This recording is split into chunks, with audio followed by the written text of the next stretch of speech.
Sudah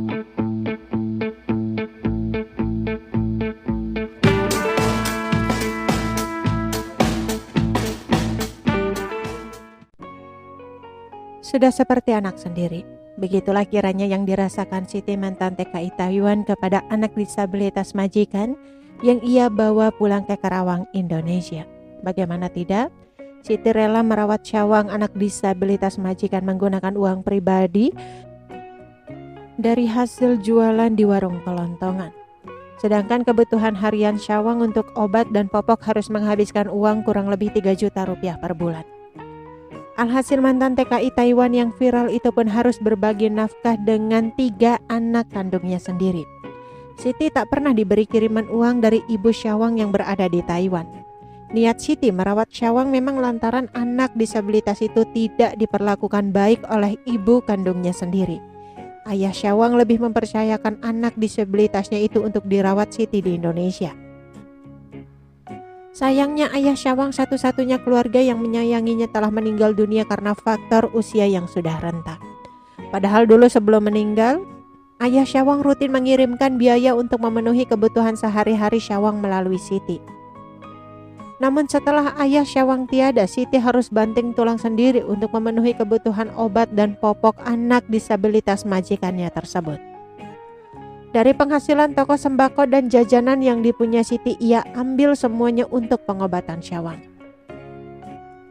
Kakaknya ini buka toko kecil-kecilan di kota dan ini yang di sini tuh bukan kota. Penghasilannya mungkin ini harus semua ke dia ya, tanya Faisal Soh. Iya, pungkas Siti.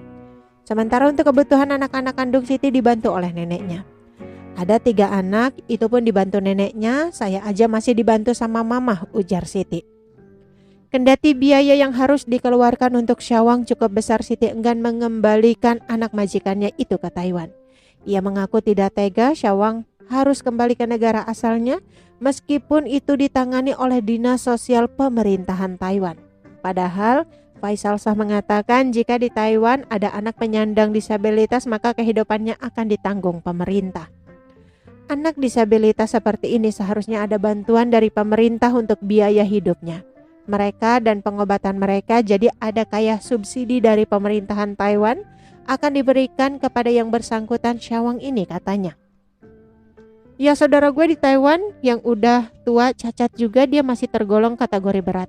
Cacat itu kategori berat, itu sebenarnya bisa dapat sekitar 28.000 atau 15 juta rupiah per bulan untuk biaya hidupnya dia dari pemerintah. Nah, Syawang ini di atasnya berat, sangat berat sambungnya. Namun Siti merasa selama Syawang di Taiwan tak pernah mendapatkan subsidi dari pemerintah.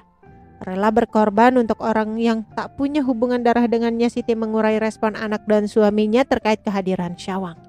Alih-alih menolak atau cemburu, 3 anak Siti justru sangat sayang kepada Syawang. Bahkan anak termuda Siti enggan lepas dan jauh dari Syawang. Hal itu terlihat dari unggahan Siti di media sosial. Bukan cuma anak, suami Siti juga sangat menerima Syawang. Bahkan suami Siti rela memandikan Syawang yang tergolong disabilitas. Selama membantu secara langsung, suami Siti baru-baru ini pun sampai berkorban untuk Syawang. Sudah 2 bulan ini suami Siti pergi ke Taiwan guna melacak keberadaan kakak dan ibunda Syawang. Belum membuahkan hasil, suami Siti terus mencari di mana tempat tinggal kakak Syawang yang pergi tanpa kabar. Oke teman-teman, itu sedikit berita dari channel Vlog Berita. Sampai ketemu lagi di berita-berita selengkapnya. Assalamualaikum, bye-bye.